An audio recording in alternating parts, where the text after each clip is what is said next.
The giant meeting hall on Nexus Prime buzzed with nervous energy. Representatives from 847 different alien species had come together for the most important vote their galaxy had ever seen. The air itself seemed thick with worry and fear. Ambassador Darius Thompson walked slowly to the human-speaking platform. His strong hands shook slightly as he gripped the smooth metal edges. Behind him sat the most powerful beings in the known universe, but today they would all listen to what he had to say. The weight of human history rested on his shoulders. Darius looked out at the sea of alien faces. Some had multiple eyes, others had tentacles instead of arms. There were beings made of crystal, others that glowed within a light. But despite their differences, they all shared one thing. They were all afraid of what humans could do when pushed too far. "My friends," Darius began, his deep voice echoing through the massive chamber. 50 years have passed since the Kepler colony tragedy. 50 years since the galaxy learned what happens when someone hurts our children. A ripple of uncomfortable movement swept through the audience. Even after 5 decades, the memory of humanity's response still gave nightmares to entire civilizations. Elder THYSS, leader of the bug-like Vorthans, made a clicking sound with her jaw pieces. Her kind had paid the heaviest price for that long-ago mistake. 3 whole solar systems in Vorthan space had been wiped clean of all life. Not just the pirates who attacked the human school ship, but every living thing in those systems had been reduced to floating dust and debris. "When those pirates killed our children," Darius continued, his voice growing harder, "humanity showed the galaxy something it had never seen before. We didn't just fight back. We didn't just seek revenge. We changed the very nature of warfare itself."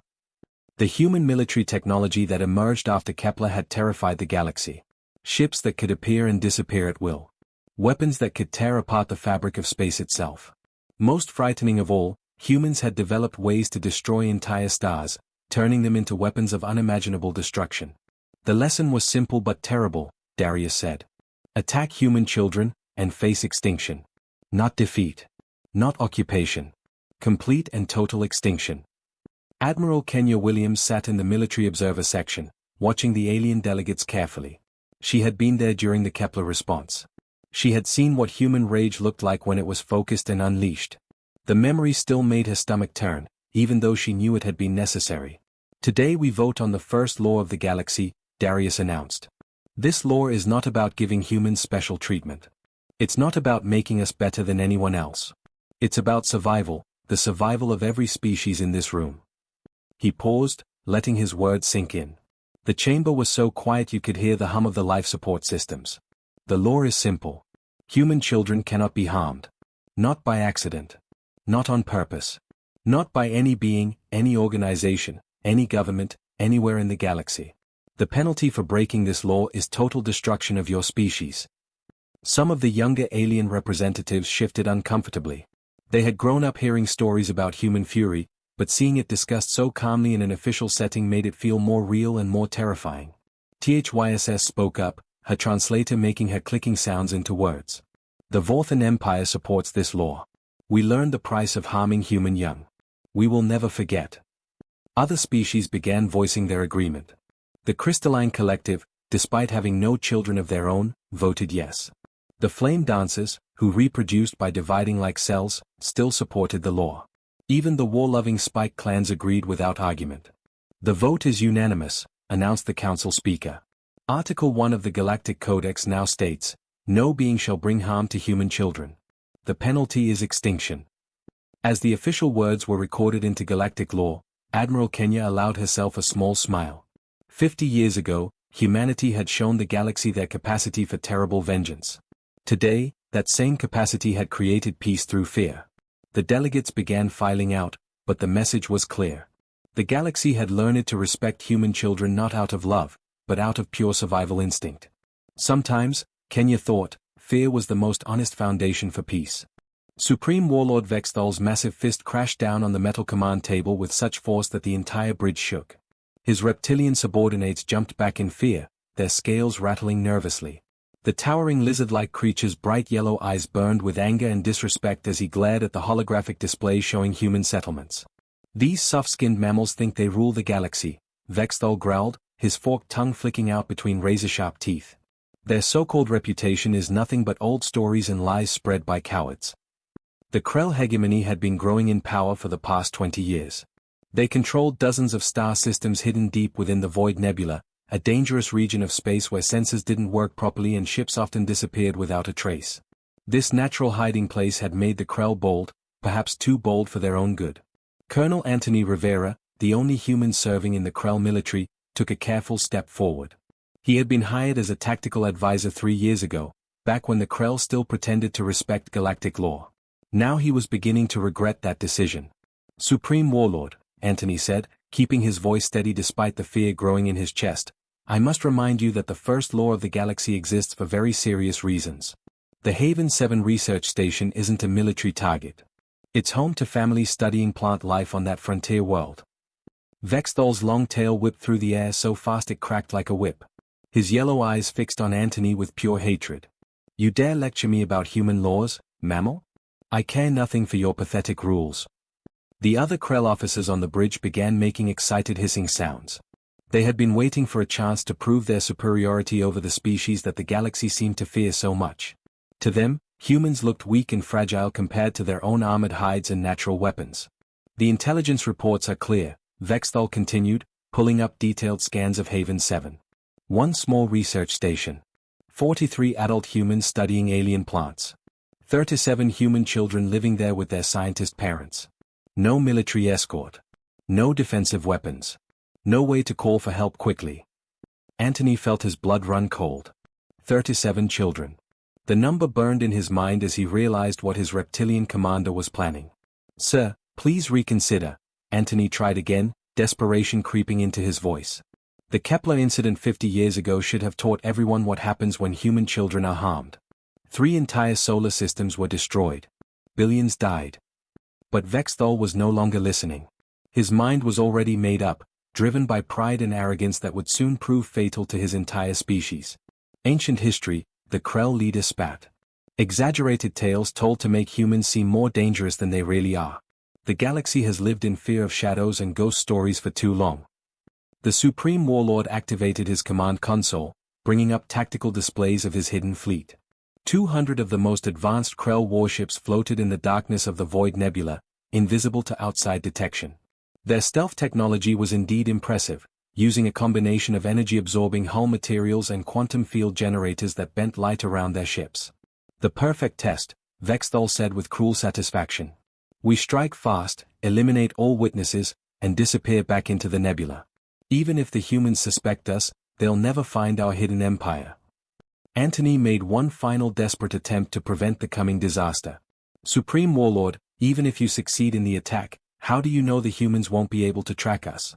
Their technology has advanced significantly since Kepler." Vexthal's laugh was a harsh, grating sound that filled the bridge. "Let them try to find us in the Void Nebula. Our ancestors have hidden here for 1,000 years.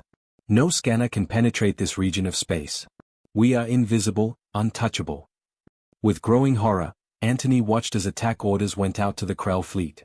200 ships began moving toward Haven 7, their crews eager for what they thought would be an easy victory against defenseless humans. None of the Krell warriors knew about the quantum tracking beacons. These microscopic devices had been installed on every human outpost since the Kepler massacre, hidden within the defensive shield generators that protected research stations from space debris and radiation. The moment any hostile ship came within weapons range, these beacons would automatically attach themselves to the attacking vessels using quantum tunneling technology.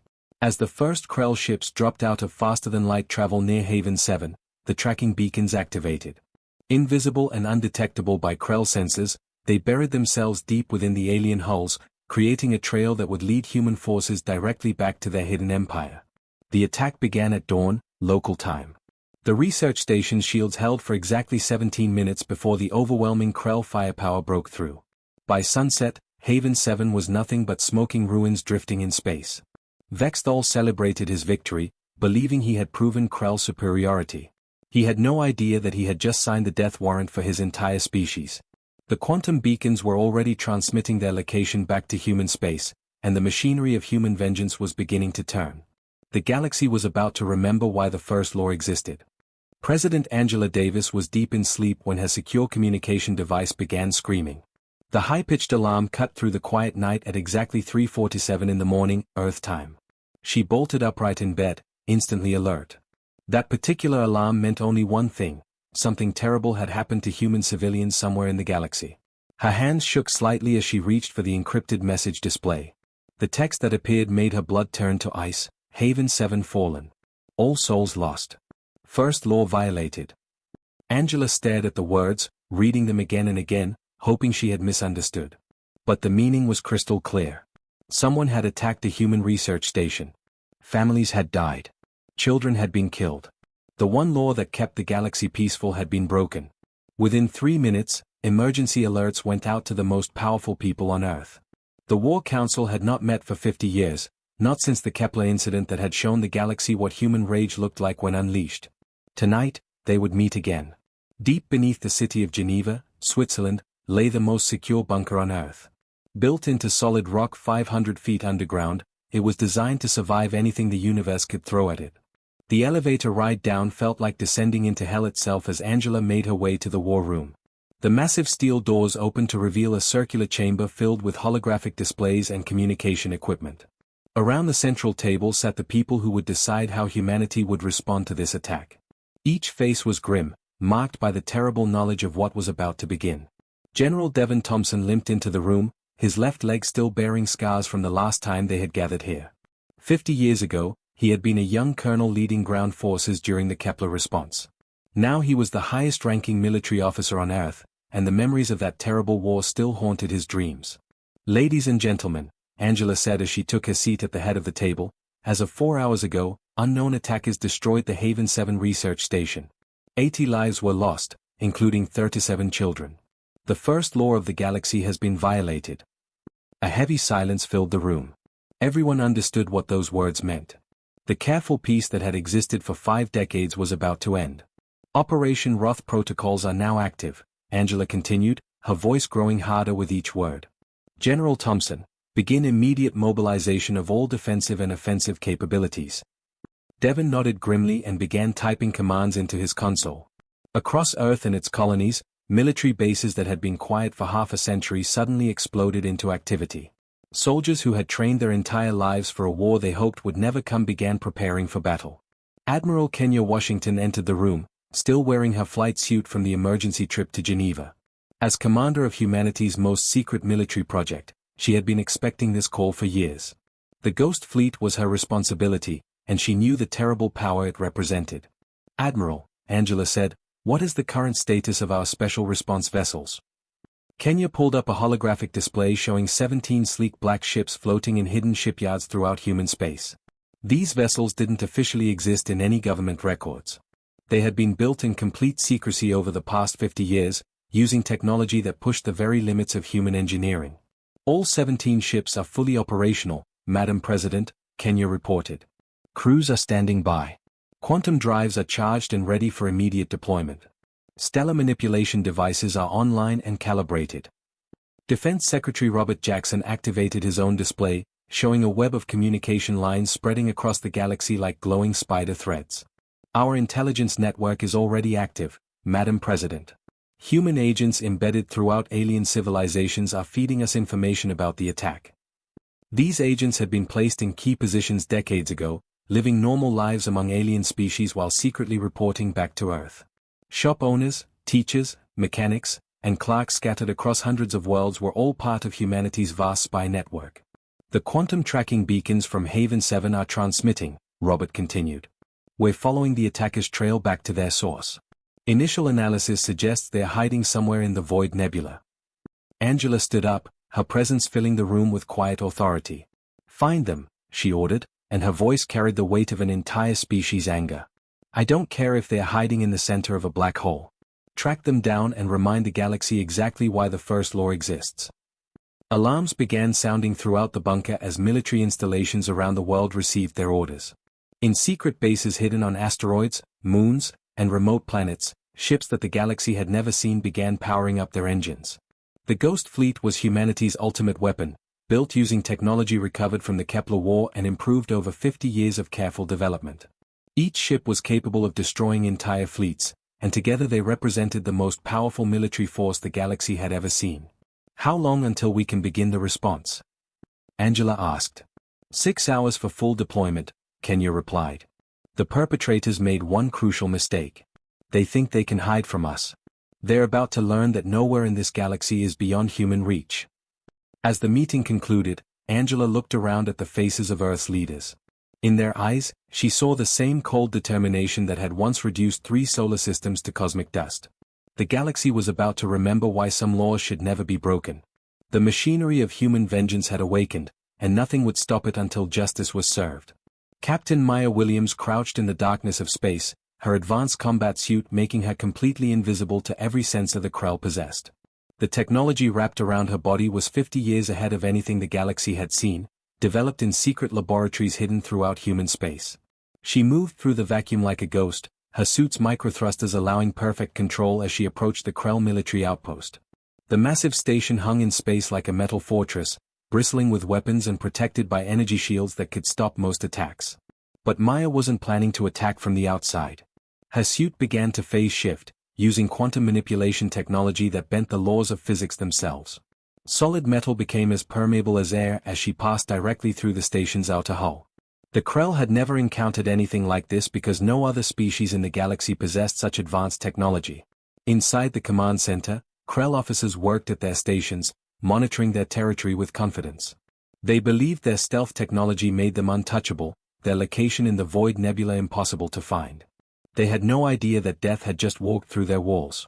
Maya materialized behind the station commander, a large reptilian creature covered in thick scales and natural armor. Her weapon, no bigger than a pencil, touched the back of his neck.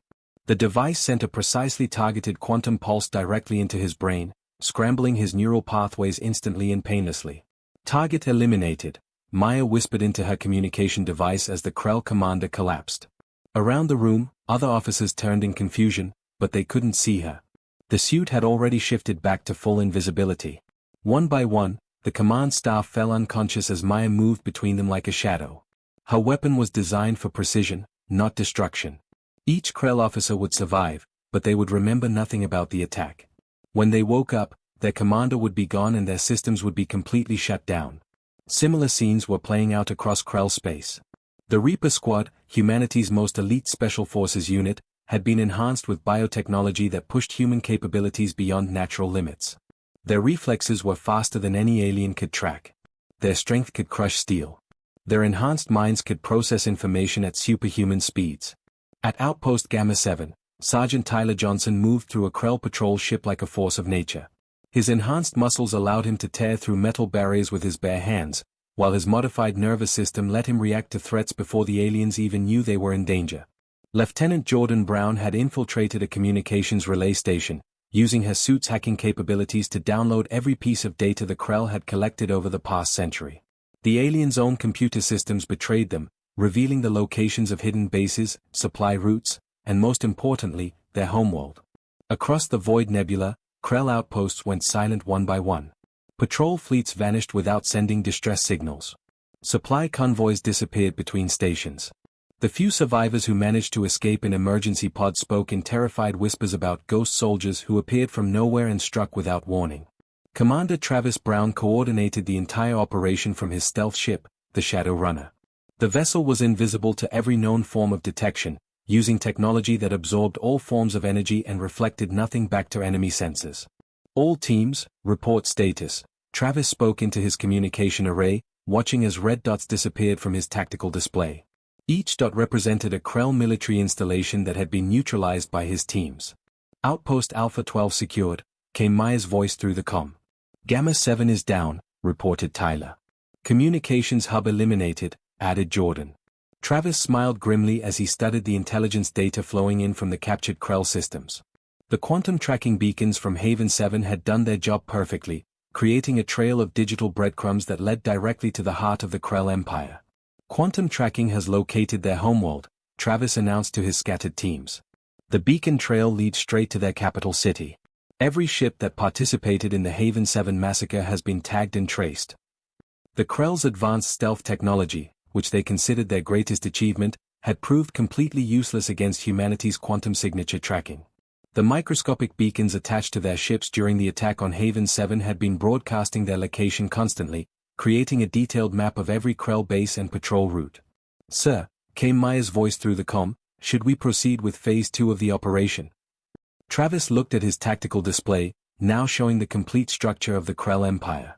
Their homeworld sat at the center of it all, a heavily fortified planet protected by orbital defense platforms and patrolled by hundreds of warships. "Negative, Captain," Travis replied. "Our orders are to gather intelligence and eliminate military infrastructure. The homeworld is a job for the Ghost Fleet." As if summoned by his words, Travis's long-range sensors detected the approach of 17 massive ships. The Ghost Fleet had arrived, their quantum drives allowing them to cross the galaxy in mere hours rather than the weeks it would take conventional vessels. "All units, prepare for extraction," Travis ordered. "The Reapers have done their job. Time to let the big guns deliver the final message." The hunt was nearly over. The Krell had been stripped of their defenses, their secret bases revealed, their military leadership eliminated or captured. Now came the final phase of Operation Wrath, when the galaxy would once again learn why humanity's children were protected by the most feared military force in the universe. The Ghost Fleet moved toward the Krell homeworld like harbingers of doom, carrying weapons that could reshape stars themselves.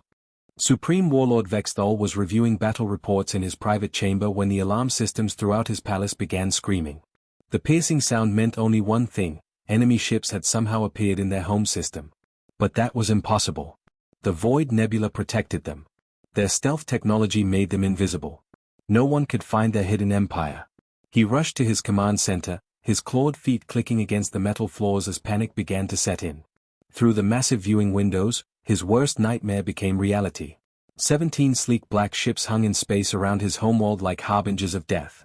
These weren't ordinary vessels, they seemed to bend light around themselves, making them appear as dark shadows against the stars. The human ships were enormous, each one larger than his biggest battle cruiser. Their hulls absorbed all light that touched them, making them look like holes cut out of space itself. No energy readings. No heat signatures. No electronic emissions. They had appeared without warning, as if they had simply materialized from nothing. "How did they find us?" Vexthal roared at his terrified officers. "Our location was secret. Our defenses were impenetrable."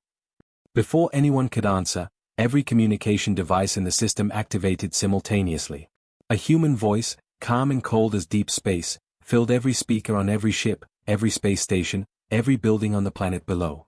"I am Admiral Kenya Washington of the Terran Defense Force," the voice announced. "You violated the first law of the galaxy. 37 children died by your command. Retribution has come." Vexthal's yellow eyes bulged with horror. The humans had not only found their hidden empire but had traveled across the galaxy to deliver judgment. His hands shook as he activated his own communication system, desperately trying to understand how this was possible. "Impossible," he stammered into his transmitter. "Our location was secret. Our stealth technology made us invisible. You cannot have found us." "Your stealth technology is primitive," came the cold reply. "Every ship that participated in the Haven 7 massacre was tagged with quantum tracking beacons. We have been watching your empire for weeks, cataloging every base, every ship, every weakness." On the bridge of the human flagship, Commander Blake Davis monitored a device so large it required its own dedicated ship to carry it. The Stellar Manipulation Array was humanity's most terrifying weapon, a machine that could alter the fundamental forces that powered stars themselves. "Stellar Manipulation Array is powering up," Blake reported to Admiral Kenya. "Quantum field generators are online. We're ready to begin the process." Kenya nodded grimly. She had hoped never to use this weapon, but the death of 37 human children demanded justice on a scale the galaxy would never forget. "Begin sequence," she ordered. The massive device began its terrible work. Energy beams invisible to normal sensors reached out across 93 million miles of space to touch the Krell sun. The star that had burned steadily for over 4 billion years began to change as its fundamental quantum structure was slowly altered. "Your star will collapse in exactly 72 hours, Kenya's voice echoed across every world in the Krell Empire. 1 hour for each year of life of the youngest victim. You have that long to evacuate your people." Across the Krell homeworld, billions of reptilian beings looked up at their sun and watched it begin to flicker. The massive ball of nuclear fire that had given them light and warmth for their entire history was dying before their eyes. Impossible human technology was unraveling fusion processes that had burned since before life began on their world. The star's light began to pulse irregularly. Solar flares erupted from its surface in patterns that defied natural physics. The gravitational field that held their solar system together started to weaken as the star's mass conversion became unstable. Panic spread across the planet like wildfire. Krell civilians rushed to spaceports, desperate to escape their dying world. Government ships, merchant vessels, even small personal craft were pressed into service as evacuation fleets. The proud Krell military, which had seemed so powerful just hours before, was now focused entirely on saving as many lives as possible. Please, Vexthal transmitted on all frequencies, his pride finally broken. We surrender. We'll do anything you ask. Just spare our people. Your people will be spared if they evacuate in time, Kenya replied. But your empire ends today. Your military will be dismantled. Your government will be dissolved. The Krell hegemony will become a memory. As she spoke, Kenya activated the Galactic Communication Network, broadcasting her words to every inhabited world in known space. The entire galaxy needed to hear this message. The First Law exists because humanity's love for our children is matched only by our capacity for vengeance, her voice carried to billions of beings across thousands of worlds. We will cross the galaxy to protect our young. We will move stars themselves to deliver justice. Harm our children, and face extinction. The evacuation took 68 hours. Krell refugee fleets fled their dying system in a massive exodus that would scatter their species across the galaxy as homeless wanderers. Some would find new worlds to settle. Others would spend generations living on space stations and colony ships. But all would remember the price of breaking humanity's most sacred law. On the final day, as the last Krell transport ships jumped to faster-than-light speed, their sun collapsed into a white dwarf in mere minutes. The gravitational shockwave destroyed everything left in the system: planets, moons, asteroids, space stations. The heart of the Krell Empire became an expanding cloud of debris and radiation. The 17 human ships watched in silence as the stellar collapse completed. Then, as quietly as they had appeared, they vanished back into the darkness between stars.